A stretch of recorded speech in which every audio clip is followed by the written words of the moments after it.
do corpo de Cristo. Quero falar sobre um pouquinho sobre comunhão.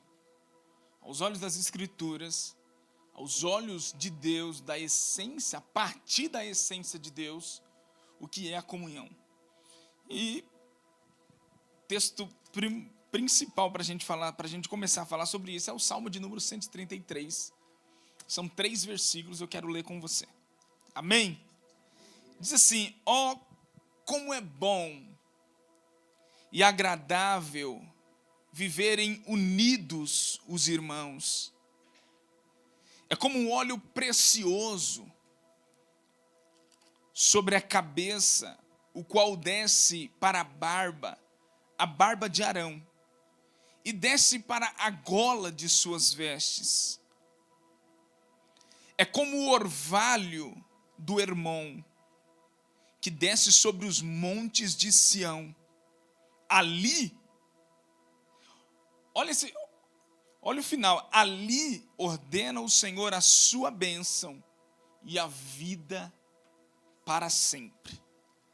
Ali ordena o Senhor a sua bênção e a vida para sempre. Esse monte Hermon, ele era um monte um pouco distante de Jerusalém.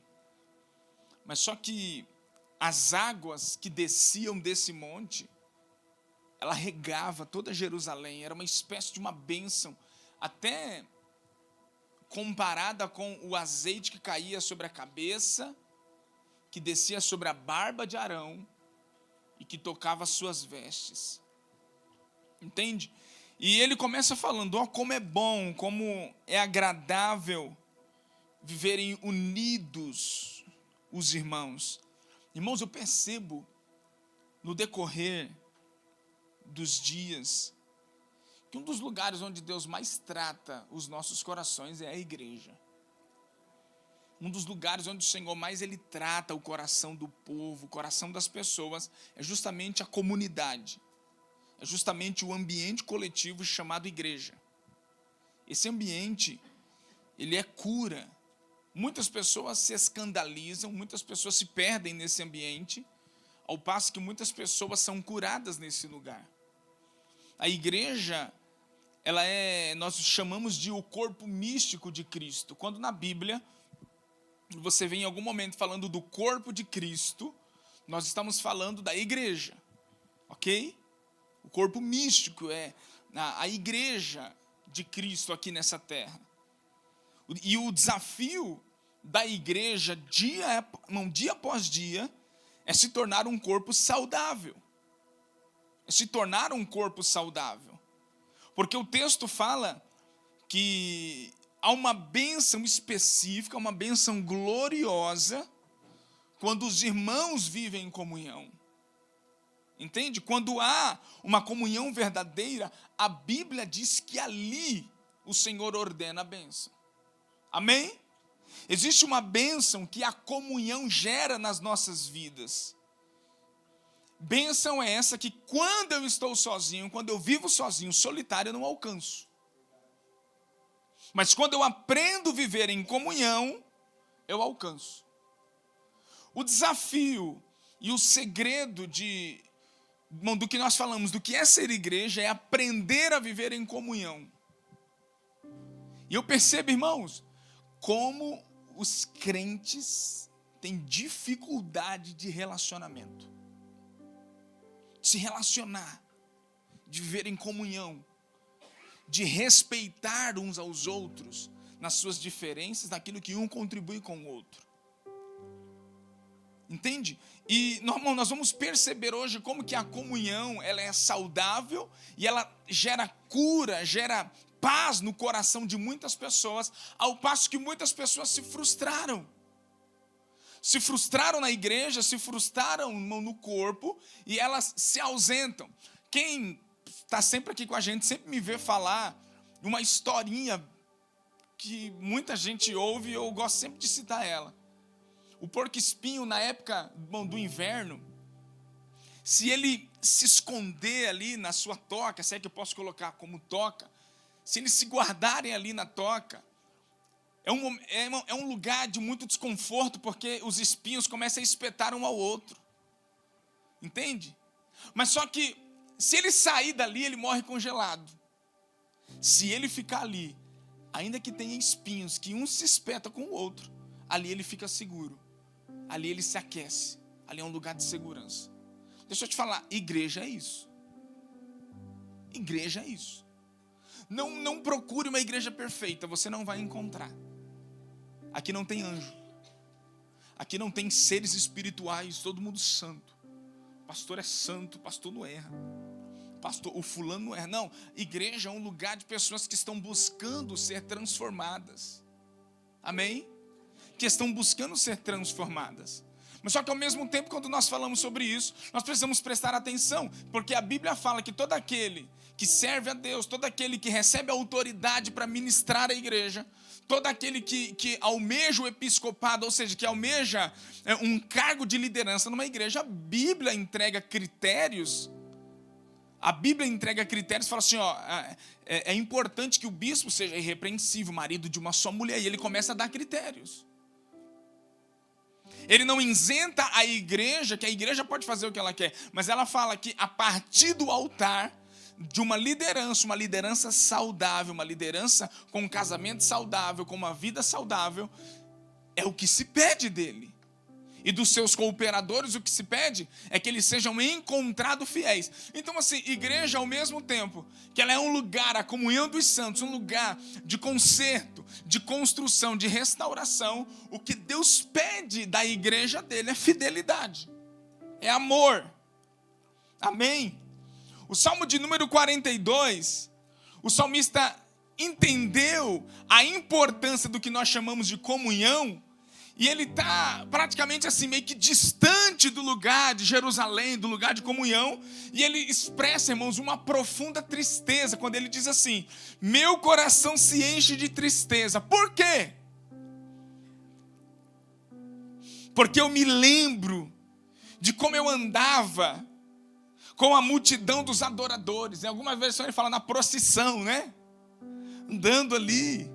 Ele fala assim, o meu coração se enche de tristeza, porque eu me lembro como eu andava com a multidão de adoradores, à frente do cortejo, que eu subia até a casa de Deus, cantando de alegria e dando graças em meio ao som de uma grande festa. O que o salmista está dizendo assim? Ele fala assim, eu sinto saudade de quando eu estava lá em Jerusalém, de quando com o povo de Deus, com os santos, a gente subia, e a gente ia até a casa de Deus, todos juntos, cantando, se alegrando, felizes, dando graça a Deus, graças a Deus. Irmãos, o que esse homem está dizendo? Ele está dizendo assim, a comunhão me faz bem. A vida comunitária da igreja me faz bem. A vida em comunhão é saudável para mim. Eu tenho um livro fantástico de um alemão que se chama Dietrich Bonhoeffer. Ele viveu durante o regime de Hitler, lá de 1935 para frente. E ele escreveu um livro em 1938 que se chama Vida em Comunhão. Em outra versão, se chama Vida Comunitária. Entende? E ele escreveu esse livro durante aquele regime militar, durante aquela opressão que eles viviam. Por quê? Porque ele tinha uma escola de estudo bíblico e Hitler ordenou que aquela escola fosse fechada. Ele de forma eficaz, ele até montou uma equipe, parece que uma gangue, assim, sabe?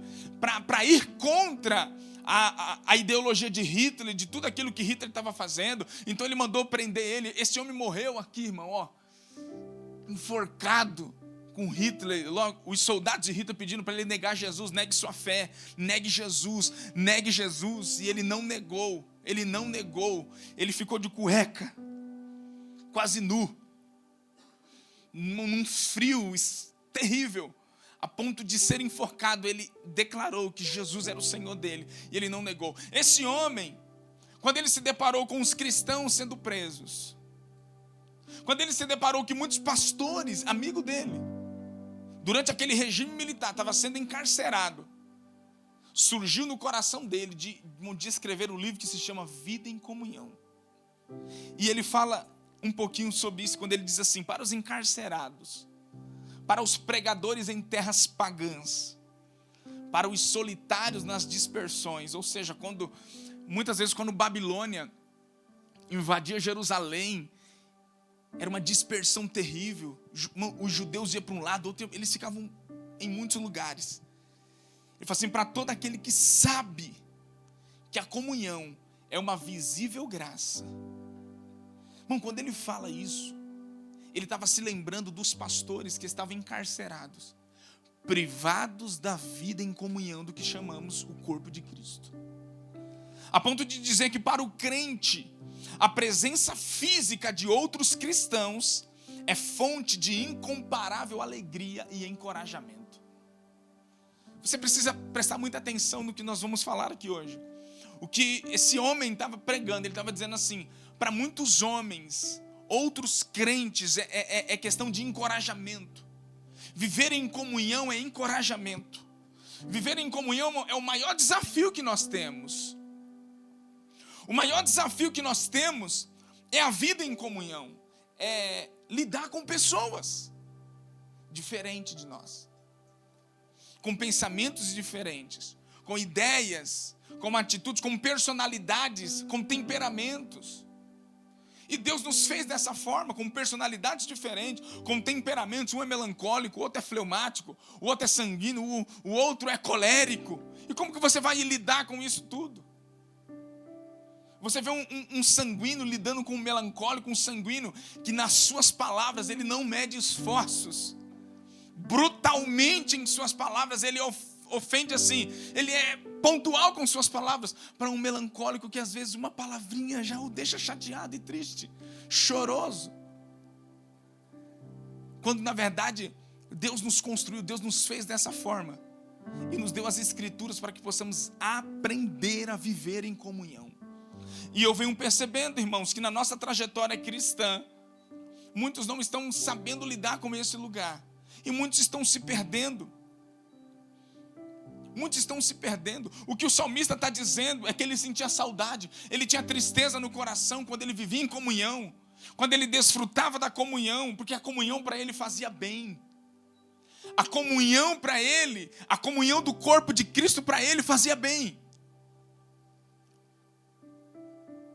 Para o solitário, a comunhão é uma bênção indescritível, ao mesmo tempo que ela é desprezada por aqueles que têm o privilégio de viver uma comunhão diária. Irmão, você vai em outras nações, em outros lugares, infelizmente eles não têm a oportunidade que nós temos de sentar todo domingo nas cadeiras da igreja, seja em qualquer lugar, e ouvir a pregação do evangelho com liberdade, com alegria. Coloca na internet, coloca onde for. Por quê? Porque temos liberdade de fazer isso. Um dia essa liberdade pode ser caçada? Pode. Mas enquanto não é, nós vamos aproveitar. Nós vamos aproveitar. Entende? Por quê? E o problema, na verdade o problema é que ao passo que em alguns lugares essa liberdade é caçada e muitos cristãos não têm a liberdade de viver uma vida de comunhão, a qual ele fala aqui para o solitário, aquele que não pode viver uma vida de comunhão, a comunhão é uma bênção indescritível. Ao passo que para outro, a comunhão está sendo desprezada. Você vai em lugares, irmãos, que quando se constrói uma igreja, que quando se tem uma Bíblia, é uma festa. É ou não é? É uma festa, é um negócio assim, é uma alegria indescritível. Só que você está em São Paulo, cada esquina tem um bar e cada esquina tem uma igreja. É ou não é? Eu estou falando besteira? É cheio de igreja em São Paulo, irmão. Só que nessa rua tem 4, 5 igrejas. Ali na Padre Arlinda ali tem um lugar que tem umas 5 igrejas, uma do lado da outra. Todos os lugares são assim. Você pode congregar na igreja que você quiser. Você pode congregar na igreja, tem todo tipo de igreja, de estilo de igreja que você quiser. E você congrega. Por quê? Porque temos essa liberdade. Em outros lugares, não. Para eles, entrar dentro de uma caverna, escondido, com uma folha de Bíblia, para eles é uma alegria indescritível, é uma bênção, é um prazer. É um negócio que eles não conseguem expressar de tamanha alegria. Mas para aqueles que têm o privilégio de desfrutar diariamente a comunhão está sendo desprezada. Muitos desprezam. A igreja, escuta bem, a igreja é um dos principais meios que Deus usa para transformar a vida de uma pessoa. A comunhão, ela pode curar muitas coisas mal resolvidas dentro de nós. Toda transformação e restauração emana da palavra de Deus e do Espírito Santo. Isso daí é claro isso. Mas a comunhão, ela produz na vida de um homem e de uma mulher uma cura poderosa em situações, em coisas mal resolvidas dentro do coração dela. Não podemos deixar de lado isso, irmão, o papel que a igreja tem. O papel que a igreja tem. Mas agora preste atenção no que tem acontecido em nossos dias. Eu estava lendo uma matéria. E essa matéria diz, eu vou ler para você, segundo o último censo do IBGE, o Instituto Brasileiro de Geografia e Estatísticas, em 2010, grave isso, preste atenção, em 2010, o número de cristãos evangélicos não determinados, é cristão, mas ele não tem uma igreja, ele não tem uma identidade assim de uma igreja que ele congrega. O número de cristãos evangélicos não determinados era de 9,2 milhões, que perfazia cerca de 21% dos evangélicos na época. Em 2010. Os cristãos indeterminados são uma categoria de evangélicos que eles não romperam com as confissões dogmáticas do cristianismo. Ou seja, a pessoa continua acreditando que existe um só casamento, que adultério fere os princípios de Deus. Eu sou cristão, eu continuo acreditando que eu tenho que conduzir o meu filho dentro da igreja, dentro dos princípios de Deus, melhor dizendo, não dentro da igreja. Ela acredita em tudo que o cristianismo tem como base pelas escrituras. Ela não rompeu com o cristianismo. Por isso que você vê, na internet você vê o influencer, às vezes fumando maconha e dizendo eu sou crente. Graças a Deus. Você vê ele se prostituindo com 3, 4 mulheres em volta pelada, dando tapinha no bumbum, dizendo eu sou cristão, a minha fé, eu sirvo a Deus, glória a Deus e aleluia. Que eu não vou na igreja, mas eu sou muito feliz, eu leio a Bíblia em casa. E um pastor vai lá de 3 em 3 meses fazer um culto na minha casa. E aleluia, eu dou 50 cesta básica todos os meses para a igreja. E eu estou feliz. Isso é um tipo de cristão indeterminado. Eles não romperam com as confissões dogmáticas do cristianismo. Porém, eles se desvincularam de uma instituição, ou seja, de uma igreja. Esses cristãos são conhecidos popularmente no seio do evangelicalismo brasileiro como os desigrejados. Quem já ouviu essa palavra? Quem já ouviu? Quem já ouviu a palavra os desigrejados? Já ouviu? Já foi desse número? São os desigrejados. Esse contingente de fiéis, ele não para de crescer. Grave isso. Chegando hoje, segundo alguns estudiosos que estão estudando sobre o aumento dos desigrejados, a marca de mais de 16 milhões de pessoas, ou seja, dobrou.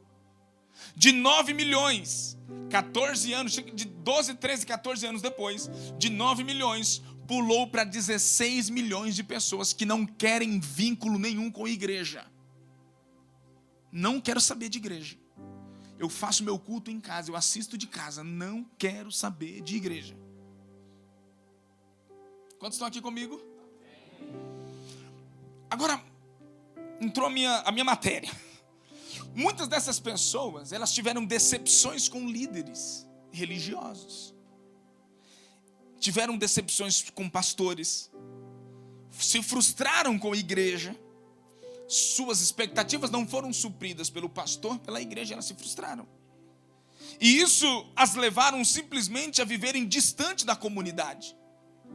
Elas acreditam que a igreja não faz bem para elas, que a igreja não acrescenta nada na vida delas, que pelo contrário, a igreja faz mal para elas. Isso fez com que muitas pessoas hoje entrassem para o número dos desigrejados, por simplesmente não acreditarem mais nas igrejas. Esse número aumentou de 14 anos a 24 anos. É as pessoas de 14 a 24, as pessoas que mais vivem nesse estágio. Principalmente quando passa da adolescência para a juventude, fazendo seus 18 para 19 anos, entra numa faculdade, e ali na universidade, na universidade é onde está concentrado o número de maior desigrejado.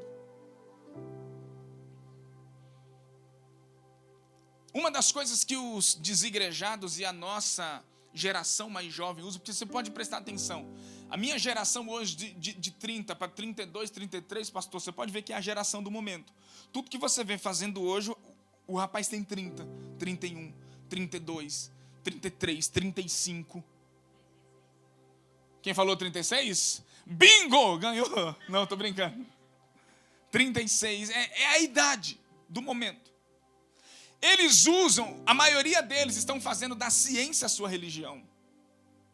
A ciência acaba provando algo de forma palpável para eles. É a geração que, se ela não vê, ela não acredita, ela tem que tocar. Ela tem que ver para ela acreditar. A ciência acaba provando algo de forma palpável e racional, enquanto a religião diz que algo é questão de fé.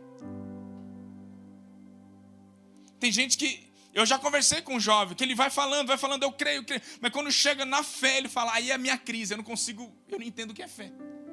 A fé não entra na minha cabeça, porque a religião dele é a ciência, é o que ele vê, eu creio no que eu vejo. Então, para muitos jovens, a ciência se torna a religião dele. Agora, presta atenção, como que a gente combate isso, pastor? Crendo nas escrituras. Hebreus capítulo 11, versículo 1 diz assim, ora, a fé é a certeza das coisas que se esperam e a convicção dos fatos que você não vê. Porque se tudo gira em torno do que você vê, isso é mais egocentrismo. Tem que satisfazer-se primeiro para crer. Agora preste atenção, na Bíblia a fé é a expectativa daquilo que não se vê. Por isso, toda vez que você coloca a sua confiança naquilo que você vê, você só alimenta a sua expectativa, mas você não vive por fé. Não vive. E o que é fé, pastor? Fé é você acreditar que Jesus, com 5 pães e 2 peixes, alimentou 5.000 homens, fora mulheres e crianças. Fé é você acreditar que um homem vai ter que voltar no mesmo lugar que ele lançou a rede e não pescou nada, e ele fala, eu vou lançar, viu? Não deu certo, mas não, pode lançar de novo. E quando ele lança, que ele volta, ele não aguenta trazer o tanto de peixe. Isso daí é fé. Isso é fé, isso é Cristo, isso é cristianismo, isso é Jesus. Por isso, o meu propósito aqui hoje é trazer para nós qual a importância que a igreja tem. Porque muitas pessoas estão frustradas, irmãos, elas não querem mais saber de igreja. Eles não querem se relacionar. Eles acreditam em um Deus onde os alimenta de dentro de casa, no sofá de casa, ouvindo uma pregação, porque eles foram frustrados. Não quero saber de igreja, não quero saber de pastor, eu fui frustrado. A maioria dessas pessoas, elas tiveram decepções dentro de uma instituição religiosa. A comunhão, ela é saudável, mas muitos estão correndo dela. A intenção, olha o que a Bíblia diz em Efésios capítulo 3, versículo 10. A intenção da graça era que por meio da igreja, na versão NVI, era que por meio da igreja, a multiforme sabedoria de Deus se tornasse conhecida dos poderes e das autoridades nas regiões celestiais. Através de quem? Da igreja. A igreja tem um papel poderoso nessa terra. E a gente precisa desconstruir essa ideia de que igreja, de que o ambiente de comunidade, o ambiente de falsidade. Não. Pastor, mas como que a gente muda tudo isso? Aprendendo a nos relacionar uns com os outros. O que eu quero que você grave é que o corpo de Cristo, ele nada mais é do que relacionar-se um com o outro. Relacionar-se um com o outro. A igreja tem um papel fundamental para tornar o nome de Cristo relevante.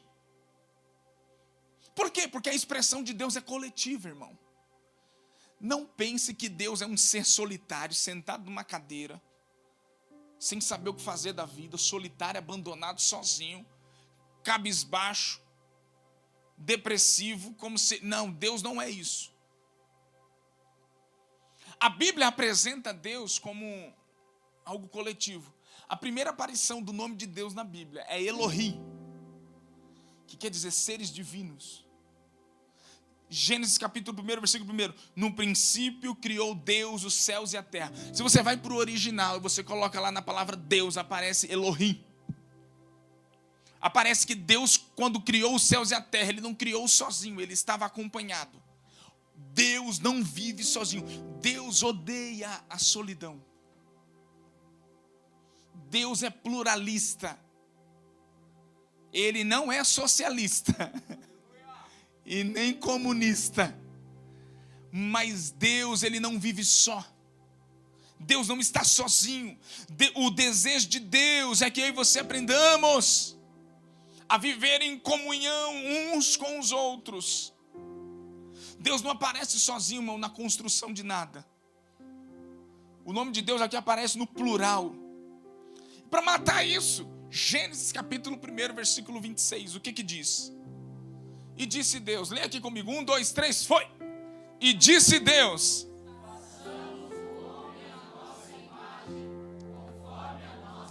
a nossa quem? A nossa quem? Quem aqui? Deus, façamos, plural. Não está no singular, está no plural. Quem? Deus não estava sozinho. Deus não estava lá sozinho, solitário, coçando a cabeça, sem ninguém. Não. Isso não é Deus. E eu vou te falar uma coisa. Um dia Deus construiu Adão. Fez Adão. Deus ficou olhando Adão. E Deus falou assim, está muito sozinho. Está muito tranquila a vida dele. Deus olhou para Adão e falou assim, não, está com muita paz, está tendo tempo demais. Deu um sono nele e deu uma mulher para Adão.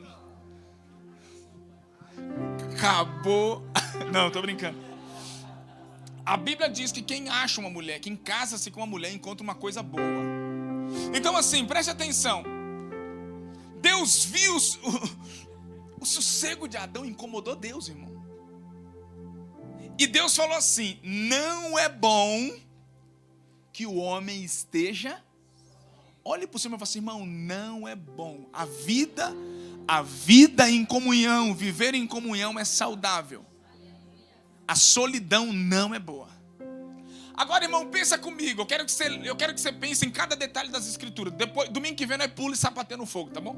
Que eu gosto dos mistérios também. Agora pensa comigo. Deus é suficiente em tudo? Sim ou não?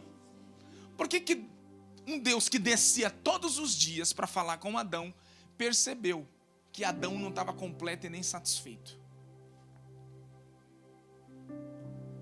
Por quê? Porque todo mundo tem imagem de um Deus assim, ó. Me tranco no quarto, vou orar e ora em línguas 3 horas no quarto. Quando sai do quarto não sabe lidar com o irmão que está do lado dele. Eu não creio nesse evangelho. Esse evangelho que você, dentro de um quarto sozinho, sabe, é fogo puro. Quando sai do ambiente do quarto, não sabe lidar como igreja, em comunhão. Você pode ressuscitar morto, você pode orar 24 horas por dia.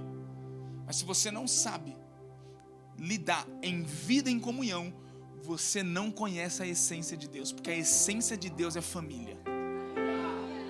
A essência de Deus é comunhão. Porque quando Deus ele olha para Adão, a minha pergunta é, Senhor, o Senhor não era suficiente para Adão? O Senhor, e Deus criou o quê? Um cachorro? Nada contra, tá, gente? Eu gosto, pelo amor de Deus. Deus criou um elefante para Adão se... Não. Deus criou o quê?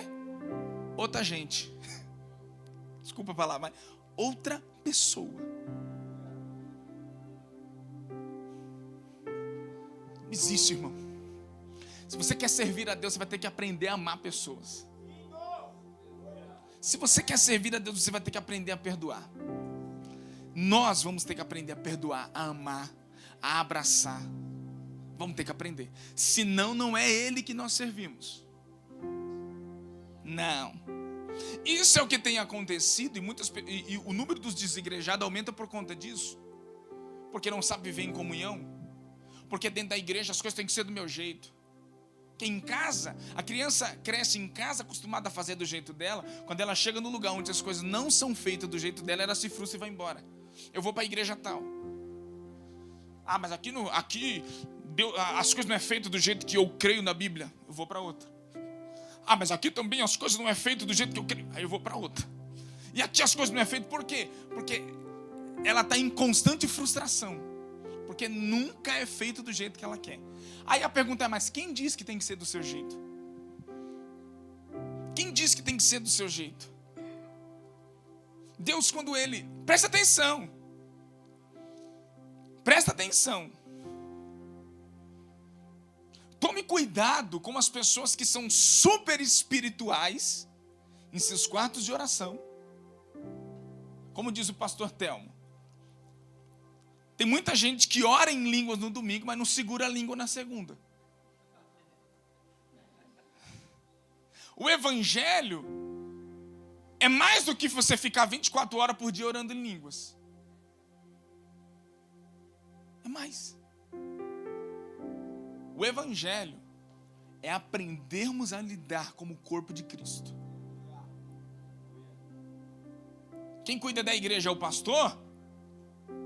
Quem cuida do corpo é o membro. Se você vir agora, vir dar um tapa no meu rosto, o que eu vou fazer? Eu me protejo. Porque o meu corpo ele já foi protegido para proteção própria. Ele já foi projetado, para proteção própria. Vem aqui, eu escudo. Aqui, tiro. E você vai se... É o quê? O seu corpo. E é instantâneo. Não é? A igreja mesmo tem que ser a mesma coisa. Quem cuida do corpo é o próprio membro. Não é o pastor que pastoreia a igreja sozinho, sofrendo, não. Quem pastoreia a igreja é o corpo. A igreja tem que aprender a pastorear uns aos outros. A igreja precisa aprender a ser coletiva, a amar uns aos outros. Tirar essa mentalidade de acusação, de abrir a boca só para acusar, e entrar no lugar de pastoreio mútuo, onde todo mundo se considera irmãos e todo mundo se abraça. É isso, irmão. Não adianta você ficar orando 24 horas em línguas, ficar e você não aprende a cuidar uns dos outros. Olha, João, fala assim, irmão, engole essa, é para você mesmo. Oxê.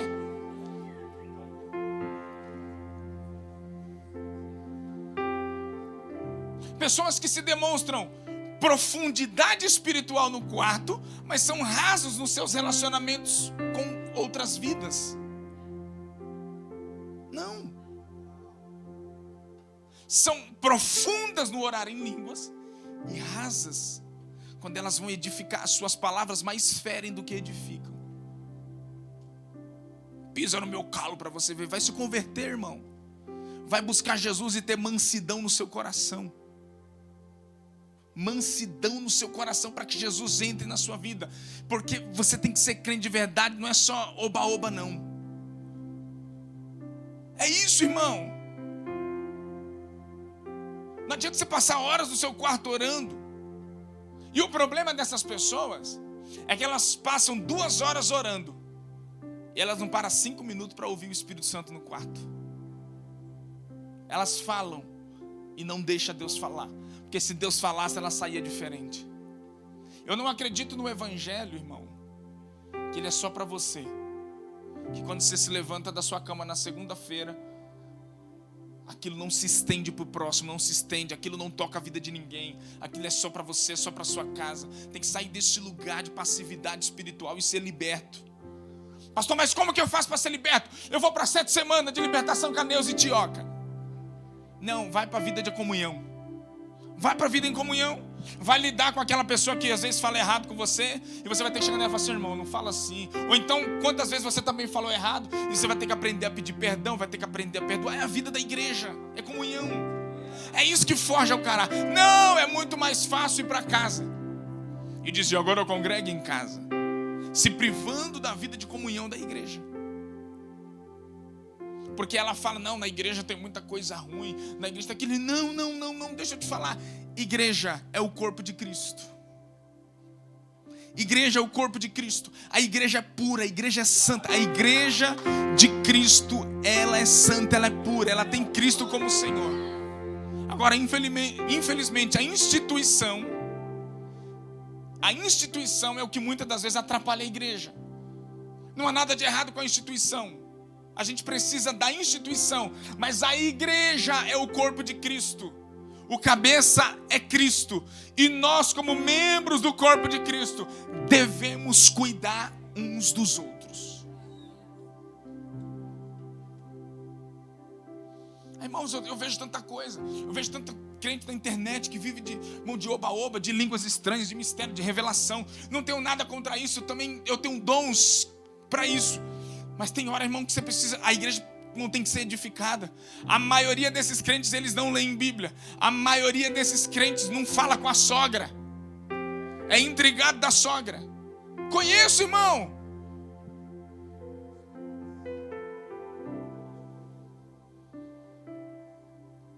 E o que você... Não, calma aí. O que adianta eu pular no mistério? Irmão, no domingo e na segunda-feira eu não falo com o meu chefe. Eu não falo com o meu enteado. Eu não tenho tato, só dando. Eu não falo com o meu vizinho. O cara do Uber também, se atribulado. Ou então Uber, é aquela bagunça toda. E tá pulando no mistério. Não, tá errado isso daí. Calma, vamos abrir a Bíblia. Vamos estudar a palavra de Deus. Alguma coisa precisa mudar nesse negócio aí, irmão. A igreja, ela precisa ser construída sólida, firme, saudável. E, irmão, eu não sei se esse número vai diminuir. Pode ser que não. Porque as pessoas cada vez mais estão, irmão, se tornando egoístas e procurando aquilo que são confortáveis aos seus ouvidos para ouvir. E perdendo a vida de comunhão da igreja. E percebemos que na Bíblia, uma das maiores dificuldades do ser humano é lidar um com o outro. O primeiro homicídio da Bíblia, como que foi? Foi um irmão com raiva do seu outro irmão. Não foi alguém que não se conhecia, foi um irmão. Irmão com irmão que teve inveja um do outro. Não gostou porque que a oferta de Abel foi aceita e a minha não foi. Vou matar ele. E o pior é que na lei dizia: se você ferisse assim como ele fez com seu irmão, você também era digno de morte. Jesus aumentou isso dizendo assim: se você simplesmente falar mal do seu irmão sem que ele esteja presente, é como se você tivesse matado ele. Quantas pessoas a gente não já matou, irmão? Quantas pessoas a gente não já matou?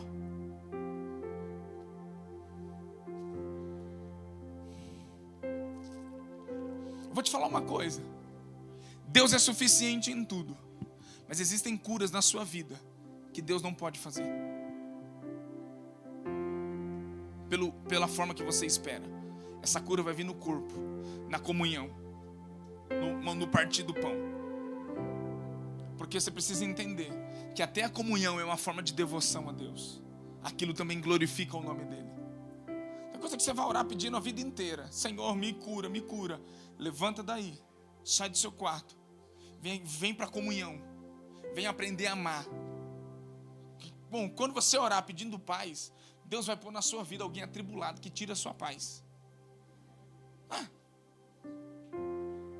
É assim. Quando você orar pedindo paciência, dá-me paciência, Deus vai pôr na sua vida alguém aceleradíssimo que te tira do...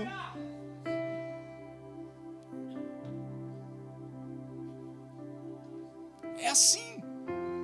Como é que você está buscando por algo e o único meio de você conseguir aquilo é sendo provado naquilo? na provação daquilo você é aprovado. Para a gente concluir, vou ser rápido hoje. Abra sua Bíblia em Provérbios capítulo 6. E eu fecho agora com a marretada gospel agora.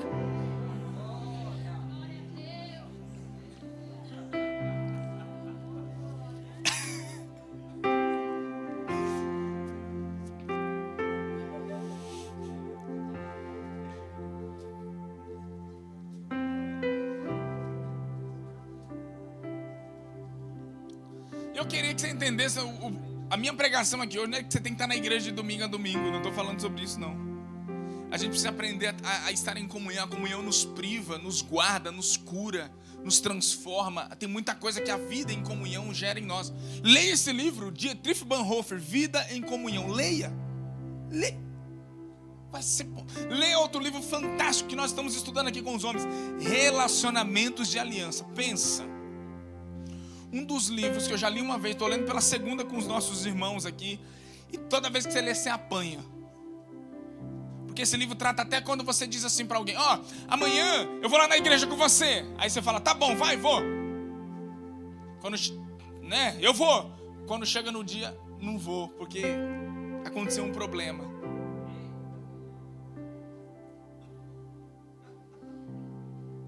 E muitas outras coisas. Mas ó, volta aqui, Provérbios capítulo 6. Não sei se eu leio. Não, lê você, irmão. Bota aí, projeta aí, Di. Coloca na versão Ara. 6,16, lê aí.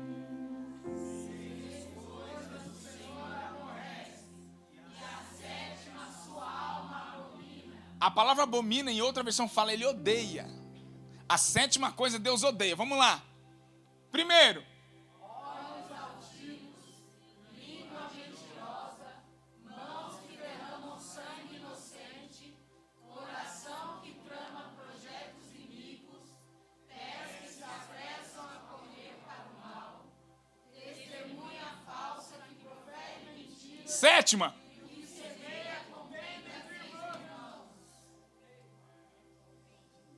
Porque aqui é onde ele ordena a bênção. Se aqui gera contenda, a maldição de Deus vem. Não, pastor, está repreendido. Deus disse que não existe maldição. Nenhum encantamento contra a minha vida prosperará. Não julgue para que não seja julgado. E aí começa. Não é que Deus amaldiçoa, é que sem a cobertura de Deus você já é um amaldiçoado.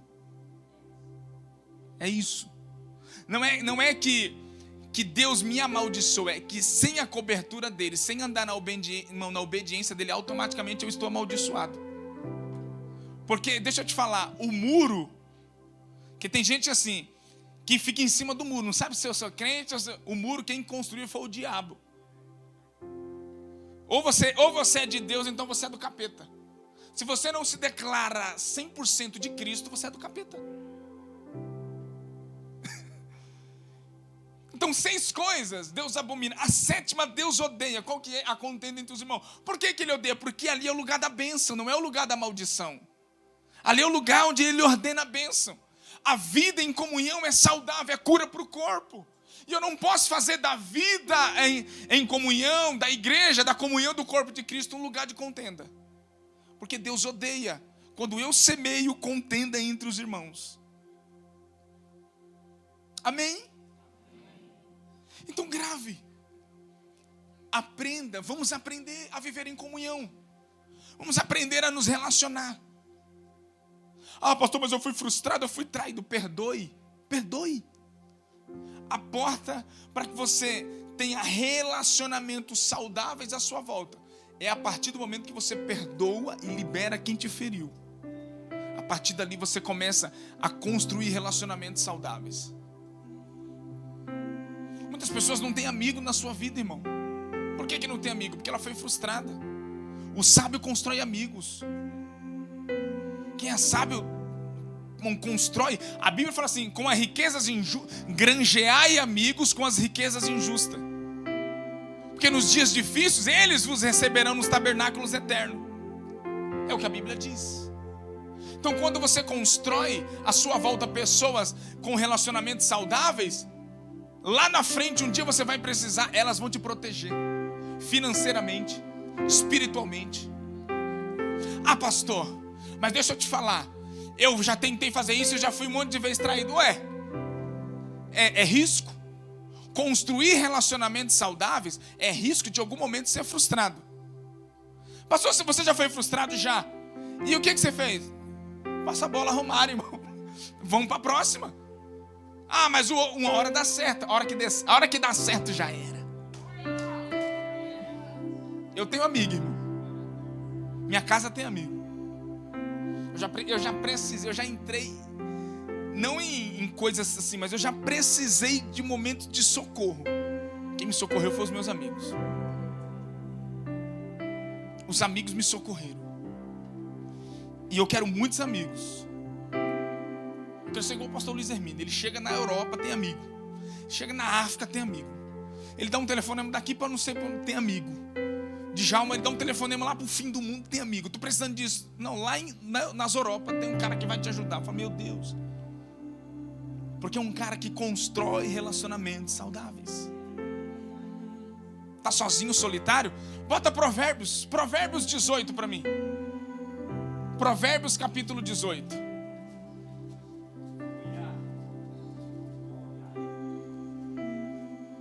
Bora, Diana.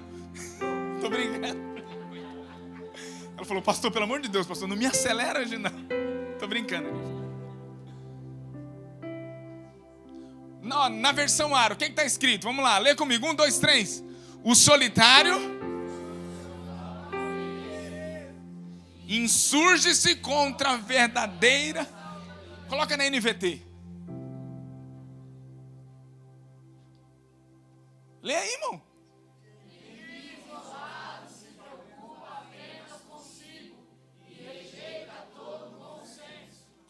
Coloca na NV. Isso. Vai. Quem se isola busca interesses egoístas e se revela contra a sensatez. Coloca a NTLH. Tem a King James. Quem não gosta de estar na companhia dos outros só está interessado em si mesmo e rejeita todos os bons conselhos. King James. É igual a outra. E rebela-se contra a verdadeira. Coloca aí no TLH, eu gostei dela. Quem não gosta de estar na companhia dos outros só está interessado em si mesmo. Rejeita todos os bons conselhos, ou seja, egoísmo, orgulho, soberba, é a raiz de todos os males. Então assim, irmão, procura uma igreja para você congregar. Tem um pastor, eu sempre digo, toda pessoa precisa ter um pastor na sua vida, um mentor, ou um professor, um amigo, um profeta. Toda pessoa precisa disso. Você precisa ter na sua vida um professor, um mentor, um amigo, um pastor, um profeta, um discipulador. Todos esses são meios, grave. Todos esses são meios pelo qual o Senhor usa para te edificar, te fortalecer e te fazer grande nessa terra, para a glória de Deus. Quando você não sabe o que fazer, busca bons conselhos com sua liderança espiritual, com seu pastor, com um profeta, com alguém que fala no seu coração. Construa, não se isole. Não saia do corpo, porque eu prefiro ficar ali onde tem muito espinho, é difícil, mas pelo menos ali eu estou guardado, aquecido, não vou morrer no frio. Porque quando eu saio dali, irmãos, eu sofro. Só que as pessoas estão caminhando para esse lugar, elas não estão nem aí. É 16 milhões de pessoas, irmão, que se desvincularam de uma igreja, do corpo de Cristo, porque elas se feriram. Porque na igreja tem pessoas dessa forma, que tem dificuldade de estar junto em comunhão, que tem dificuldade quando você começa a se aprofundar, a conhecer um pouquinho mais, se esquiva igual sabão. Porque tem coisas da vida que não pode tocar. Ninguém acessa, rejeita todos os bons conselhos, porque está presa no seu ego, no seu orgulho. doente e enfermo espiritual. Eu creio numa palavra do pastor Luiz Hermino, que ele fala assim: Deus levantará um tipo de gente capaz de lidar com todo tipo de gente. Deus levantará um tipo de pastor capaz de lidar com todo tipo de gente. Eu falo: Senhor, eu quero aprender a me relacionar de forma saudável. Eu quero ter bons amigos. Eu não quero abusar dos relacionamentos. Também não quero que abusem dos relacionamentos. Eu não quero barganhar amigos só pelo que ele tem. Assim como eu não quero que isso daí aconteça comigo. E assim a gente vai construindo. Não é o dinheiro. Não é o dinheiro. Uma vez o meu pastor, ele me chamou perguntando do que eu precisava e a gente conversando. Ele falou assim: Wellington, eu vejo o seu coração, que você quer mostrar para mim que o nosso relacionamento não tem a ver com o dinheiro. Eu falei: é justamente isso, Djalma. Ele falou: mas para de ser bobo, não tem nada não, deixa eu te ajudar. Porque você acredita que muitas pessoas não pedem ajuda por orgulho? Muitas pessoas não conseguem levantar a mão porque por orgulho. Agora eu te pergunto, irmão, olha para a Bíblia. A Bíblia fala que Deus falava como com Moisés? Deus disse assim, ó: se tem profeta nessa terra, eu falo com ele através de visões e de sonhos. Agora com Moisés, o meu servo, eu falo face a face. Êxodo capítulo 18, Deus pediu para Moisés buscar conselhos com seu sogro Jetro, porque Deus viu que Moisés estava Jetro percebeu também isso, que Moisés estava se aprofundando, estava sendo sucumbido pelo ministério, sem saber como lidar com aquelas milhões de pessoas. E o conselho de Jetro foi o suficiente para mudar toda a estrutura, a vida de Moisés. A pergunta é: como que um homem que fala face a face com Deus não foi capaz de ouvir Deus, que ele precisava estabelecer grupos de 100, de 1000, tal, para que ele organizasse o povo? Deus estava provando para Moisés: você precisa de alguém na sua vida. Ninguém faz nada sozinho. Se você quer andar sozinho, você está caminhando para o seu próprio interesse. O fim disso é queda. Você não vai aguentar. Então, não ande sozinho. A igreja não me ajudou. Quantas vezes você levantou a mão dizendo que estava passando por necessidade, estava precisando de ajuda? Quantas? Como que a igreja vai te ajudar? Não tem bola de cristal. E tem hora que é preciso levantar a mão para pedir ajuda. Por quê? Para bater o orgulho. Por que que Cristo permitiu Pedro afundar no mar? Para que o bambambam levantasse a mão e disse assim: me ajuda, Senhor. O Senhor não se importa que eu estou afundando? Ah, aprendeu, foi? Tem hora que tem que afundar para aprender a pedir ajuda. Você não afunda só na falta, não. Às vezes no muito você afunda mais do que na falta. É a frase que a gente viu. O seu caráter é revelado quando você está em vantagem. Não é isso? O seu caráter é revelado quando você está em vantagem. Amém? É isso, irmão. Fica de pé, por favor.